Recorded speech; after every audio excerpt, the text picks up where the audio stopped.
Success জিনিসটা, success আসলে একটা ডিফারেন্স টাইপ অফ জিনিস। বিকজ অফ সাকসেস দেখো, একজন মানুষের উপরে 3টা ক্রাইটেরিয়া থাকে। প্রথমে সে হারবে এবং তারপরে সে হারাটা থেকে ডে বাই ডে সে ইমপ্রুভ হওয়ার পরে একটা জিনিস শিখবে, তারপরে ওইটা ইউজ করবে, অ্যান্ড আফটার দ্যাট ওইটা নিয়ে সে ঘাটাঘাটি করার পরে তারপরে রং হবে, রাইট হবে, রং হবে, রাইট হবে। একটা সময় পরে দেখা যাবে যে সে সবগুলো রাইট করতে পারতেছে। তাহলে বোঝা যায় যে সে অ্যাকচুয়ালি প্রপার একটা আইডিয়া পেয়ে গেছে এবং সে সাকসেসের পেছনে দিকে চলে যাচ্ছে। সো আমরা সাকসেসটাকে এইভাবে ধরে নিতে হবে। দেখেন, একজন মানুষের সবগুলা গুণ থাকে না, কিন্তু ওইগুলাকে নিজে ক্রিয়েট করতে হয়। এটা কীভাবে করবো? সবগুলোই সম্ভব, বিকজ অফ মানুষ যেহেতু একজন মানুষ দ্বারাই অন্যান্য জিনিসগুলো তৈরি হয়েছে। সো সবগুলো জিনিস মানুষ পারবে, এটা বিশ্বাস করা যায়। মেইনলি মানুষ ফোকাস করে না, মনে করি একটা টপিক নিল, ওইটার উপরে কোনো ফোকাস না করার কারণে ওদের যে সমস্যাটা হয় সেটা হচ্ছে ও কিছুই করতে পারে না। জীবনে কী করবে কী করবে না সেটা নিয়ে সে চিন্তা করতে পারে না। সো আমাদের একটা জিনিস করতে হবে যে দেখেন, আমরা যখনই কোনো একটা কিছু নিয়ে ডিপ্রেশনে পড়ে যাই তখন সেই জিনিসটা আমাদেরকে আগাতে দেয় না।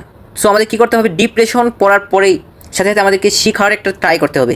যখনই একটা জিনিস আমি শিখে তারপর ওইটাকে ইউজ করতে পারবো, প্রপারলি ইউজ করতে পারবো, তাইলে আমি মনে করবো যে আমি সাকসেসের পিছনে আগাইতেছি। কোনো মানুষই রং না হয়ে কখনো সাকসেস হয় নাই, ভাই সবারই ভুল হবে। মানুষ যদি ভুল হবে না এমনটা কখনোই না। সো আজকের ভিডিওটি হচ্ছে মেইনলি কীভাবে ফোকাস করবেন এইটা নিয়ে। দেখেন, একজন মানুষ 3টা ক্রাইটেরিয়া যখনই ফিল আপ হবে তখনই সে প্রপার একজন মানুষ হয়ে দাঁড়াবে। গ্রাম অথবা শহর যে কোনো জায়গায় যাক না কেন, তার যদি এই ক্রাইটেরিয়াগুলো থাকে তাইলে তাকে সবাই সম্মান করবে, অ্যান্ড তাকে একটা চেয়ার দেওয়ার মতো একটা কোয়ালিটি থাকবে। কোয়ালিটি রাখার জন্য তোমাকে চেষ্টা করতে হবে, প্রতিনিয়ত তোমাকে এই জিনিসটাকে ক্যারি করতে হবে যে আমাকে কী করতে হবে, আমার মেইন ফোকাসটা কোথায় রাখতে হবে। সো আমাদের অনেকেরই ফোকাসটা থাকে না যে আমরা কীভাবে ফোকাসটা করব।